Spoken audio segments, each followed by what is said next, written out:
A sales good to be, मान लीजिए कोई ए पर्सन उन्होंने बेचा बी को, कितने पे बेचा, प्रॉफिट पे 120 पे, यानी कि ए के लिए वो चीज 100% थी, बी को उसने 20% ज्यादा पे दी, यानी कि 120% पे दी है ना, और बी ने फिर सेल किया उसको सी को और प्रॉफिट कमाया है 25% का, यानी कि उसने जो भी कीमत उसको पड़ी थी उसके 125% पे दिया है। अब सी जो है वो कितना पे कर रहे हैं, 225 पे कर रहे हैं। तो आपसे पूछा है ए के लिए कॉस्ट प्राइस क्या था, मान लीजिए ए के लिए कॉस्ट प्राइस था एक्स, एक्स के 120% पे उन्होंने बी को दिया और इसके 125% पे उन्होंने सी को दिया, और जो कि किसके इक्वल है, 225 के। इजी सिंपल सी बात कैसे है कि ए के लिए जो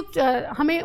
प्राइस निकाला था हम उसको एक्स मान लेते हैं, क्योंकि सिंपली उन्होंने हमें क्या कहा है कि उन्होंने 20% ज्यादा पे दिया है। कोई चीज अपने आप में 100 होती है, 20% ज्यादा यानी कि 120% पे दिया है, और फिर सी ने 25% ज्यादा पे, तो उनके लिए वो चीज अपने आप में 100 थी और फिर उन्होंने उसको 25% आगे पे दिया, यानी कि उस टोटल का 125% निकालना है, इसलिए इसको हमने यहाँ पर मल्टीप्लाई किया है। तो x equal to 225 into 100 upon में 120 इंटू 125 करेंगे, आंसर आ जाएगा।